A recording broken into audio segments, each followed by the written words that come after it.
Haha. Haha. Haha. Ah, alors là, c'est jouissif. Bon, est-ce qu'on va avoir des sanctions du coup, est-ce qu'ils vont annoncer des sanctions aujourd'hui? Je ne sais pas, je pense pas, on va voir l'article. La FIA confirme donc que Red Bull a dépassé le budget 2021, d'accord? Vous l'avez dépassé les gars, c'est officiel, d'accord? Les pros Red Bull là. Aston Martin est en infraction de procédure. Qu'est-ce que ça veut dire ça, infraction de procédure? C'est pas clair. La FIA a publié un premier rapport sur les budgets 2021 des équipes de Formule 1. Comme attendu, on constate que deux équipes, Red Bull et Aston Martin, sont en infraction avec le nouveau règlement financier appliqué depuis l'année dernière. Pour Red Bull, il s'agit d'une infraction de procédure et d'un dépassement mineur des dépenses budgétaires prévues. Du côté d'Aston Martin, une simple infraction de procédure est notée. Donc mineur, c'est en dessous des 5 millions, enfin des 5% de budget, apparemment. Mais bon, ça peut très bien être 4% par exemple. Ils n'ont pas précisé visiblement. Ainsi, 9 équipes ont respecté les budgets prévus en 2021 dans le cadre du nouveau plafonnement. Celui-ci était de 145 millions de dollars et cette année de 140 millions de dollars. Red Bull a donc dépassé d'un montant mineur, soit inférieur à 5%, ce qui représente quand même 7,25 millions. Alors je dis pas qu'ils ont dépensé 7 millions de plus, mais ça peut aller jusque-là en gros.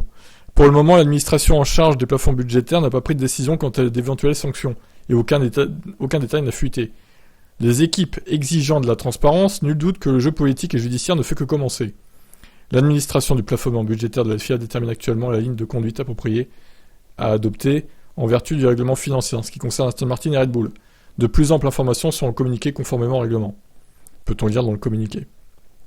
Compte tenu de l'exemplarité des sanctions que demandaient Wolff, Binotto, Fred Vasseur ou encore Steiner, nul doute que la FIA va devoir désormais détailler les diverses infractions notées dans ce rapport. Les prochaines semaines s'annoncent agitées de ce côté. Ah ah! Donc, la voiture 2021 de Red Bull est illégale. C'est confirmé. Hors budget. Celle de 2022, sûrement aussi, du coup. Maintenant, on attend qu'ils détaillent. Parce que là, rien n'est détaillé. On ne sait pas quelle somme ils ont dépensé. Est-ce qu'ils ont dépensé de 1%, de 0,5%, de 2%, de 3%, de 4%? On ne sait pas. On ne sait rien avec cette FIA de merde.